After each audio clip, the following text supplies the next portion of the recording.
Crime and punishment, a timeless facet of nearly every society. What does the phrase conjure up in the complacent mind, besides, of course, the namesake's author Dostoevsky and his character Raskolnikov? Oftentimes, we have an idyllic picture of clean-cut, deserved justice, of a gavel banging, signifying a rebalance of power and emphasizing what is right, necessary, and good to come. This picture, however, is a delusion, at least speaking within the confines of the United States.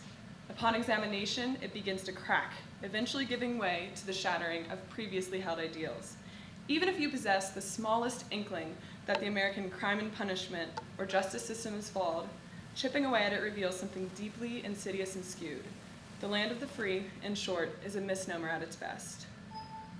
The 13th Amendment, in all its perceived liberating glory, states, "Neither slavery nor involuntary servitude, except as a punishment for crime whereof the party shall have been duly convicted, shall exist within the United States or any place subject to their jurisdiction."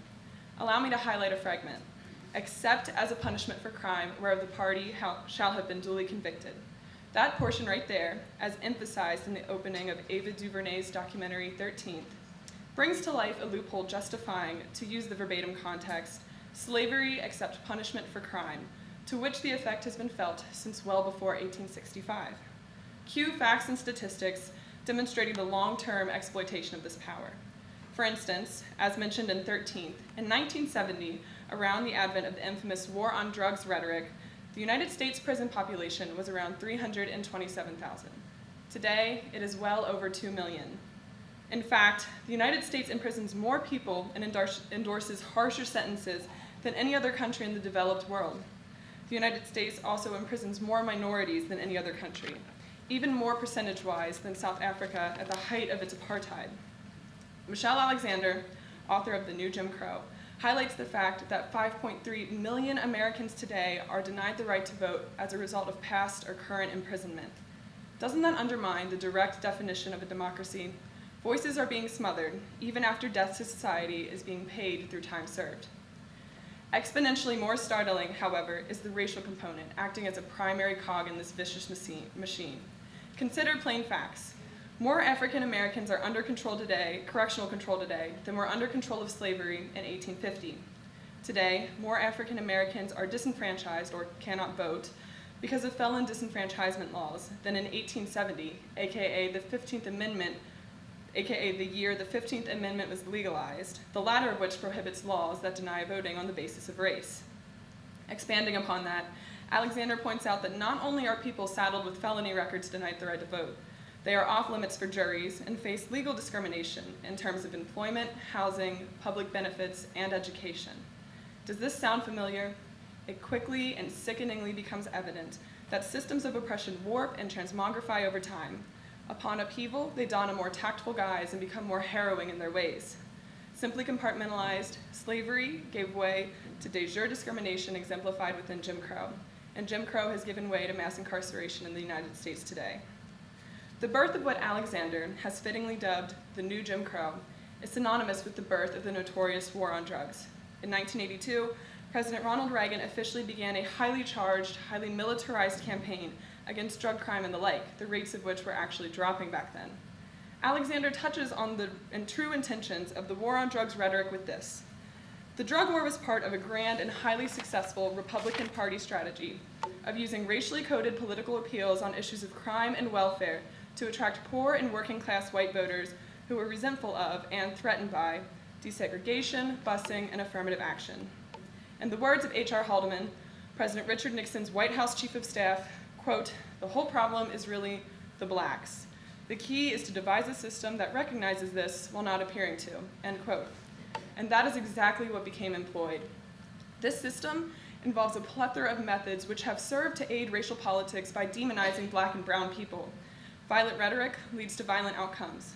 Suddenly, media became inundated with stagnant images of inner-city crack babies, welfare queens, and super predator thugs.